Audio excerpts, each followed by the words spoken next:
Right.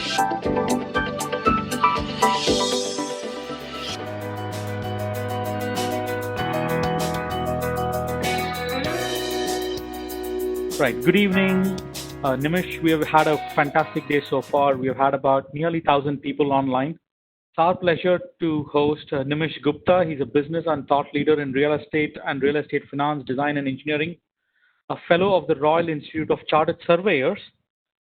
Nimish's specialties span across strategic planning, establishing startups, coaching, mentoring, adopting technology to transform business, design management, project management, all within the construction and the real estate sector.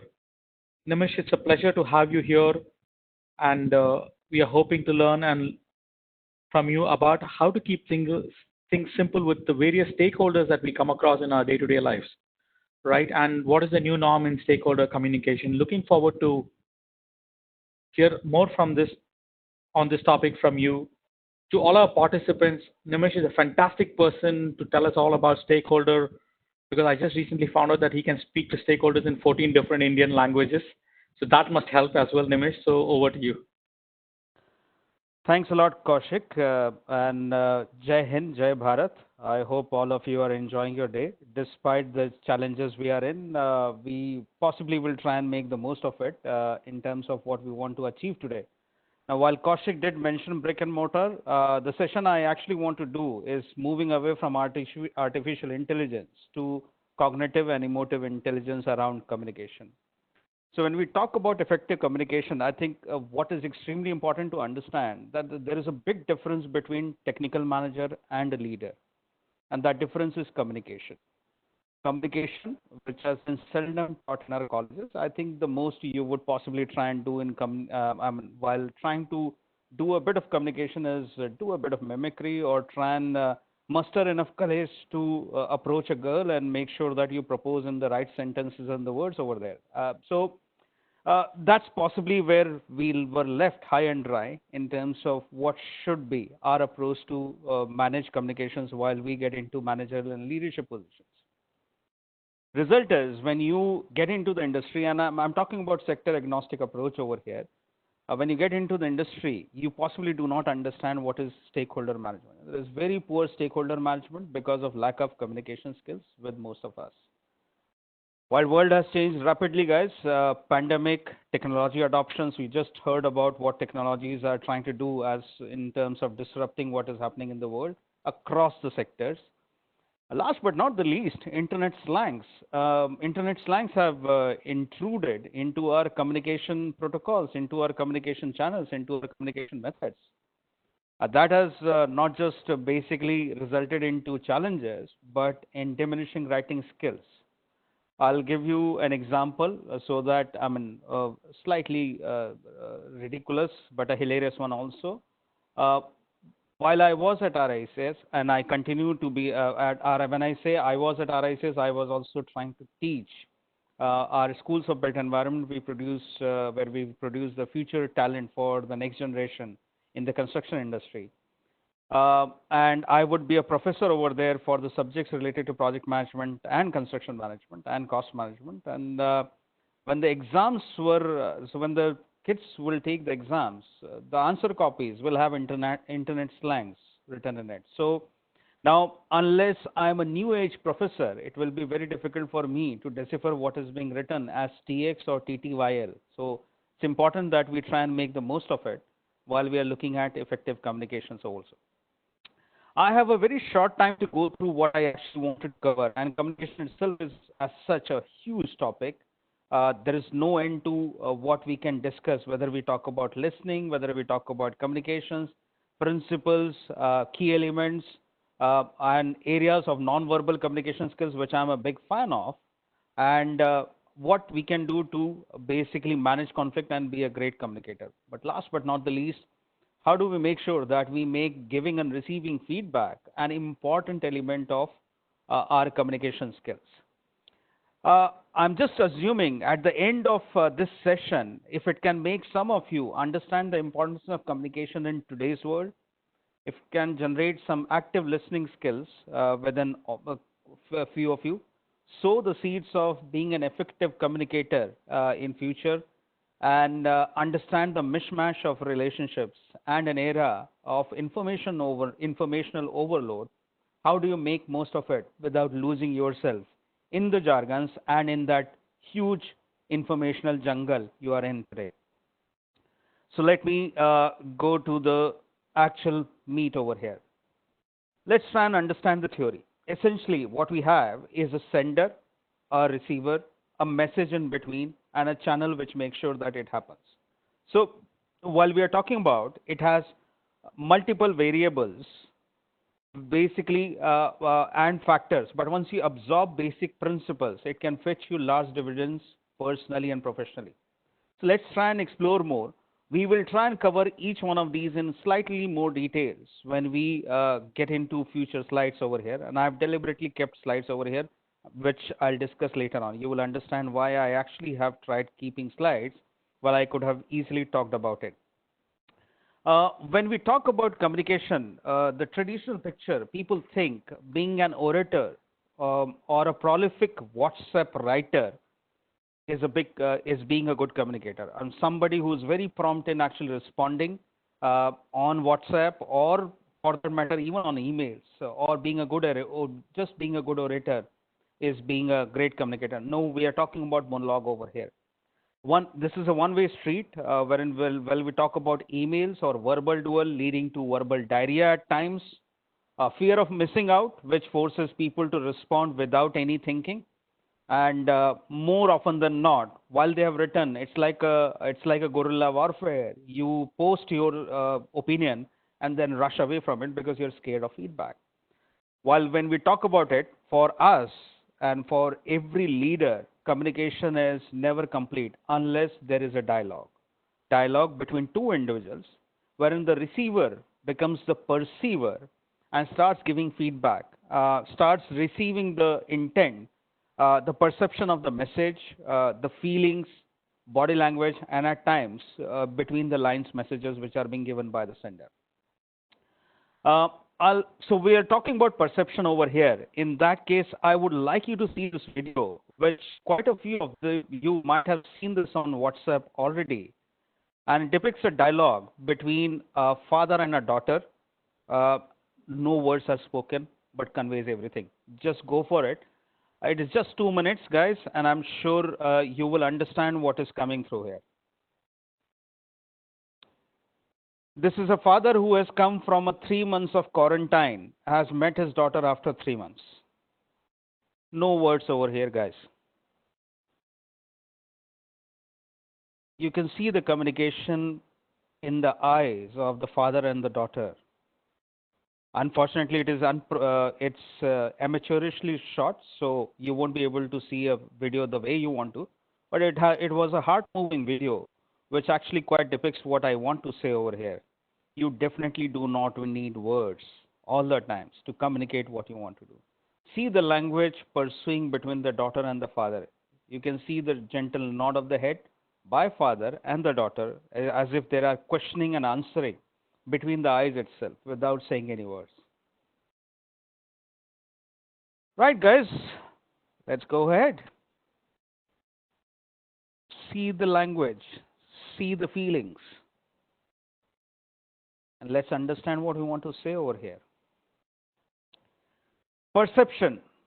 Perception is dependent upon our own state of mind. And I'm sure most of you have seen this example of blind people trying to decipher what an elephant is. Well, perception completely depends on your own state of mind. Anger causes illusions. You need empathy. You need elements of authentic humor. When you are talking about elements of authentic humor, I actually want to bring to you the next one, which is a very important one. The fact that you can see a person who gets elated by seeing a boat, and the boat fellow who possibly was stranded in the middle of the sea is elated by seeing the land. Both of them are happier, thinking that each one of them will be helped by other, not knowing that they possibly are in a different state of mind. Having said that, let me give a slight twist over here. If there was a beautiful girl also along with this man on the island, would the perception change? Would the thought process change? I'm sure they would. I'm sure you will be able to correlate. If you are stranded on the middle of the island, you wouldn't want a boat fellow to come to you, or the boat fellow will possibly be too excited to see the land along with the beauty over there. We're talking about heart-to-heart communication over here. Real communication is beyond words. And we are talking about an avid active listening over here. We'll talk about avid active listening later on also. From a project management perspective, this is extremely important for all of you to see. Communication either nails or fails the perception. While we shall take a deep dive into the details of effective communication, clarity, purpose, correctness, completeness, it is important that how a message is communicated. I'm sure you all would remember, I think this was 19th or 17th of March, I don't remember the exact date, when Mr. Modi, for the first time, and I actually respect Mr. Modi for his oratory skills and his communication skills. Mr. Modi said 22nd of March, we will have a Janta curfew. And by the evening, people should actually try and basically do a bit of celebration of the medical professionals or the COVID warriors to try and celebrate their contribution to the world. You possibly will play a sound, you will beat a thali, so on and so forth. I think large part of the India understood, but there were quite a few people in some of the tier 2 cities who took onto the streets en masse and started celebrating as if they have won over the war on COVID. So it's extremely important, guys, while we are talking about creating a perception, while we are talking about communication, it's also up to you. How do you perceive while a message is given? And for that, it is extremely important that you focus on your listening skills. When I'm talking about types of communication over here, active listening, and I actually give 80% focus on listening, and I'm talking about active listening over here, guys. I'm not talking about listening, which is either a pseudo listening or a selective listening or a defensive listening or an ambushing listening. I possibly will not dwell deeper into pseudo listening, but some of you who might not be very interested in what is happening over here might actually be demonstrating some pseudo listening over here. So when we talk about biggest element active listening, it goes from repeating, which means repeating same words as a speaker while you're perceiving, attending, and remembering things, to paraphrasing, wherein you start getting into a thinking and reasoning elements, but rendering those similar words or phrases from the speaker in your mind and start building a picture in your own. And last one is reflecting. Once you have adopted all that and start rendering using your own words, possibly in a picture, which is where people say the best form of learning is to start to give back. Because when you are rendering your own thoughts as a teacher, once you have adopted a principle, it becomes easier for you to understand that system as well. There are two other elements of communication over here based on channels and based on purpose, etc. So while you're talking about channels, it is important to understand that verbal channels have an immediate impact. When I say immediate impact, it will actually be more transactional in nature. Non-verbal channels will have a lasting impact, and it will actually leave a memorable impressions in your mind. While you're talking about it, possibly people do not know silence or pause is one of the greatest weapon of a great leader. And that's something which people don't use, because at this moment, we all believe that unless my voice is heard, we will not be communicating. No, it's not that. You possibly will score more when you get into elements of kinesics or ambience or silence or haptics for that matter. Haptics is a feeling of touch. Now, when you're talking about purpose, downward, which is your leader speaking to people below him, that is top to bottom. Downward, which is bottom to top, which is generally for information provisions or data, or for that matter, reflecting on your problems. That's what people try and do.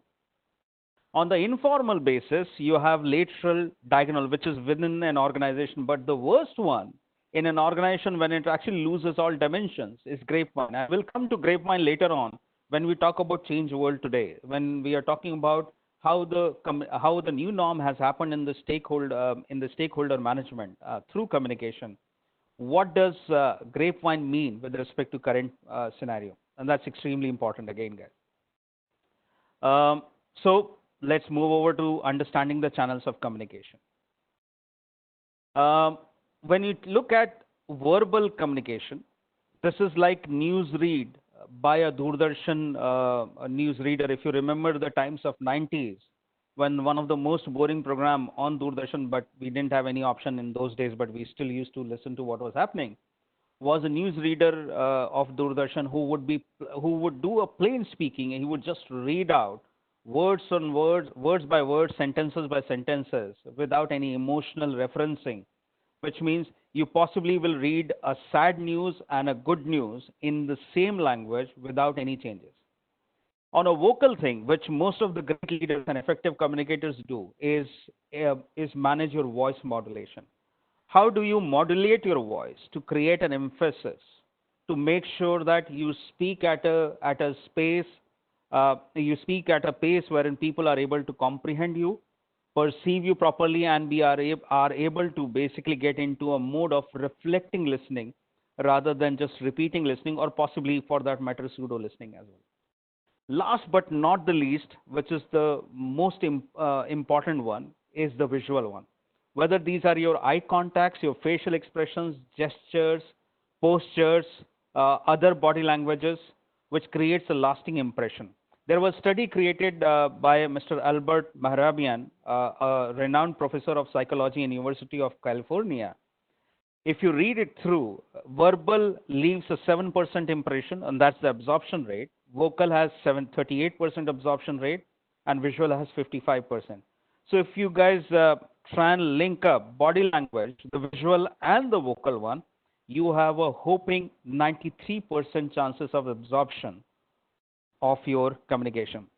So while you are talking about these three V's over here, verbal, vocal, and visual, what it immediately results into is the fourth V, which is known as vibe. You create a vibe, which then results into a fifth V. For me, that is victory. That V is victory. Once you have created that vibe through all these mechanisms, by using the right set of words, by creating a voice modulation approach, and also using body language, which makes sure that you have an incisive effect and create a vibe around your own persona, that basically then helps you win over people also. Remember one thing, while we talked about this, you might think that I was talking about some psychological thing over here, but the science, there is a research which has gone into it in terms of identifying that 90% of the information transmitted to your brain is visual. Your visuals are processed 60,000 times faster than text. Your brain records 10 images every second. 70 to 75% people respond better to visuals, and 80% of what we see, we remember 80% of what we see and interact with, which is what we call photographic memory. And some of the brain's portions are possibly much more important. Vikram, there are multiple other body language signs. I would love to explain them in details, but that would take me away from the core sentences over here. But having said that, we will try and get into some question and answer sessions later on. While we are talking about this, guys, I have developed my own 5T model vis-a-vis Maslow's hierarchy. Now, some of you will think, I mean, are you something who's trying to relate Maslow's hierarchy? I'm sure most of you have read Maslow's hierarchy of needs. And you possibly would have gone through in your either management lectures, or if not, I would suggest Google Maslow's hierarchy of need and you will understand what we're talking about. But just to help anyone who has not understood Maslow's hierarchy, physiological needs are basically your roti, kapda or makan kind of a need. And self-actualization is basically trying to get to a stage wherein you possibly do not need anything, which is again at a level of being a complete, I would not call a loner, but at the same time, somebody who's very content with what he has got. Now, I have developed my own 5 T's against it. Physiological needs, transactional. So if you're talking about communication, evolution of communication also, transactional or matter of facts is what is corresponding to the lowest strata over here. Post that, you try and get into a trustworthiness, show a tender love and care in some of that, esteem, try and create a thoughtfulness and transparency in what you're trying to do through giving respect to others. And last but not the least is transcendental, which is basically the stage of nirvana. Communication has its own path towards nirvana and then final creating an impact. This is what I use to create engagement while speak to my employees or my team members, or for that matter, even my friends, when I'm having a heated debate with them on the politics as well. Now, I'll give you a very interesting case, and this is Bengali labor. So I'm talking about my times in L&T. When I was a planning engineer, and as a planning engineer, I was not supposed to go to the site. But what would happen on the project? The labor would go for lunch at exactly 1 o'clock, and these were Bengali fitters. Fitters are the people who basically fix reinforcement. They would not come back to the site after their lunch, and their labor quarters was in the site premises itself. They would not come back to the site even before 3 o'clock. Their lunch time actually finishes by 2 o'clock. They're supposed to be back by 2 o'clock, but that wouldn't happen. This was in Bangalore, guys. So the site in charge, he said, Nimish, can you go and speak to them, and can you try and influence them? So the only thing which I did was I walked into their quarters exactly at 1 o'clock, 1:15, I would say rather, and I started speaking to them in Bangla. Ki ranna korecho. Ki ranna korecho means what have you cooked? And they said, sir, jhinga ranna korechi. Jhinga is basically your small prawns, as you saw. I said, why would you not let me taste some of it? And they were so happy, offering some of their own food to me. And I tasted it. And I actually gave them a kind of a praise over there, an appreciation that the food is really good. They started feeling that I was actually giving them tender love and care and giving them self-respect. And once I had developed that confidence that they were trying to understand my feelings and the intent over there, I actually dropped the intent which I actually wanted to help them understand and adopt by doing that. I said, guys, while you are there, the company is spending money on you, and we do want to make sure that you earn money also out of it. But at the same time, it is important that the project gets completed in time. This is when I said, can you please try and make sure that you come back to the site by 2 o'clock? From that day onwards, guys, you won't believe the guys were always in time at 2 o'clock. Now, I would also still try and make sure that this was not just one of the event. I will try and visit their labor camps periodically, just to make sure that this was not a demo mode, or I actually meant my giving them some self-respect, which was a genuine thing. So if you thought I was leaning towards spiritualization, let's seek shelter of science right now. I'm going to talk about Marston's DISC theory: dominance, influence, steadiness, and conscientiousness. DISC is basically a well-proven, non-judgmental tool which discusses on people's behavioral differences. You won't believe, given the change environment we are in, DISC is being used for couples in social distancing mode right now for stress management. Psychologists are using this tool because there is, you all know familiarity breeds contempt, and I do not want to talk about marital challenges over here, but I'm sure most of you have been through that situation of either being on the receiving end, or possibly or very stressed because of not being able to mingle with others and being with the same set of personalities over and over and again. But DISC is being used right now for stressed couple who are in the social distancing measures at this moment, are quarantined within their houses. And while we are talking about it, the benefits of DISC assessment includes self-awareness and knowledge enhancement, conflict management, because you know the other person and that helps you solve the problem quicker. You are able to make your decision much more, so you have a stronger decision making, you improved working relationship, improved marital relationships also. And that actually helps you knowledge of the communications needed for the team, enhance professionalism, and that thereby props up your business potential. Manage motivation, stress, people problems, better teamwork, productivity, improved stakeholder response and business. So when you are able to understand, comprehend what your client's personality is, what your client's DISC personality is, which is from this, you are able to identify what your client personality is. Your negotiation tactic, your stakeholder management will improve significantly once you start understanding your client personality. So the moment you try and get into, now, while I say this, it is impossible that you'll be able to judge a person based on first meeting. You might need a little bit more. And as I said, this is a non-judgmental tool, guys. You cannot use this as a judgmental tool. This is a non-judgmental tool, which is important to initiate a discussion on people's behavioral differences and understand what people are all about. And when you try and do that, you basically can use these four steps to get into understanding this style, how people are similar and different, create your own style by becoming self-aware, modifying others' desk. You can't do that overnight, but you can try and modify yourself in that case, your own behaviors to improve interaction and communication. Nimish, Now, yes. if this were a face-to-face conference, right now one of us will be standing up with a 2-minute board. So I had to interrupt now. So if you can gently walk us towards the wrap-up, and then we can take at least a couple of questions. All right, perfect. Okay, that's fine. So we will go to the 7 C's of effective communication over here, and I'll try and quickly cover as much as I can. So we are talking about clarity, crispness, factually correctness, profound messages shouldn't leave people guessing. I just relate you to the Thali episode. Creating an audience profiling, be specific and not vague, and creating politeness.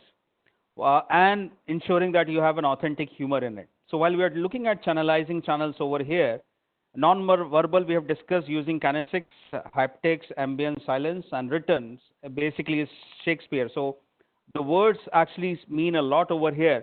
But then when we talk about those 7 C's, beyond those 7 C's, we are looking at less use of active voice, using less complicated structure and words, avoid agonizing or remove jargons. Jargons like what we possibly would have listened to in a lot of your meetings, knocked it out of the bank, or ball out of the park, or ball is in their court, or passing the baton, so on and so forth. In the remote operations mode, it is important that we look at being prepared to adoption, regular team check-ins. This is what I effectively do. Invest in collaborative software, use more visual communication, which is what I've tried doing today. Rather than too many words, I've used visual communication. Create online company culture, present contents visually, avoid using too much text and documents, set clear deadlines and not very extreme deadlines. Set up communication guidelines and trust your staff and co-workers, which is not the least.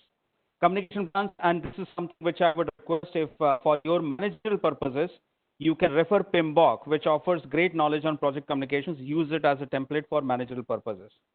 For cross-cultural communication, what you saw in the 7 C's, what is extremely important is to make sure that you think twice. That's the thing which I'm talking about first. While you're asking questions, because that all is going through a 7 C's over here, think twice before sending an email. Read your email again. It is not an email. You shouldn't read an email just because it is going to a loved one. You should reread your email, especially because email does not have a face, or email does not have emotions. You do have challenging barriers, which I would love to talk about in details, but I will try and basically reflect that through these visuals right now in terms of trying to create an understanding. As you can see, a user and analyst are talking to each other, but both of them do not know what is that you are trying to do. And God forbid, if you are in a situation of a marital discomfort, then you have got a problem which many of us will not be able to help unless you get into a desk profiling. And while you are talking about agile communication, this is a traditional method. And in today's world, we are looking at agile communication like this. And you can imagine, if these are the communication channels, you remember I talked about creating perceptions and not creating grapevines.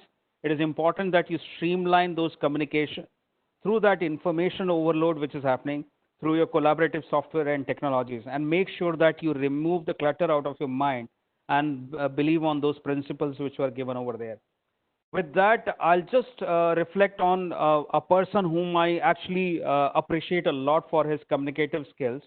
And I'll try and rush through his video also because I'm short of time right now. But hopefully, by the end of this, you'll be able to understand that silence speaks louder. Nimish, there is no audio. Oh, is it? I'm sorry. Well, I in think that case, sorry guys, I believe the audio is not being reflected at your end.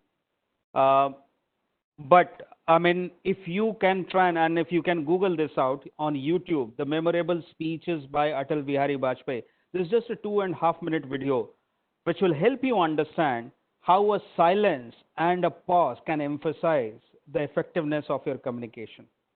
Well, with that, guys, thanks a lot. And as you can see, I've used the internet slang also over here to make sure that I am correlated with the younger generation. My receding pate does not reflect the age which I live through in my heart. Right, guys? Questions from you, if at all there are any. Thank you, Mr. Gupta. So while, yes, we do have quite a number of questions, but just in the interest of time, I think I'll pick up the one which has come in most in various forms. And a question which has come from many is in today's world, when we are all working virtually, in whichever mode we are delivering, what are the tips that you would give to people in order to sharpen their communication skills, and what are the precautions that they need to take while they are on their communications? Come again on the first part, Sean. Sorry, if you can actually try and reflect on the first part. Yeah, essentially the question which has come in various forms from many people is that in today's virtual world, when all of us are stuck back at home and every one of us are working virtually, what are the tips that you would give us in order to communicate rightly with our stakeholders? Perfect. Sean, and what are the precautions? The first and foremost, in this online world, when we are talking about remote thing, the emotions fly very high. And as I said, emails do not have a face or a presentation. Most of the time, whenever you feel that you are in a situation wherein you need to communicate some point very ably, or you're trying to handle a conflict, or you possibly will get into a conflict, pick up the phone and speak to the other person.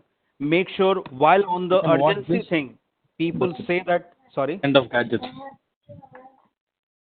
Right. While people say that phone should be used only in urgency, I always believe that once you've got into the situation, use your voice, use your own face, get into a phone call. Never try and do a video call without your videos not being on, especially on the critical ones.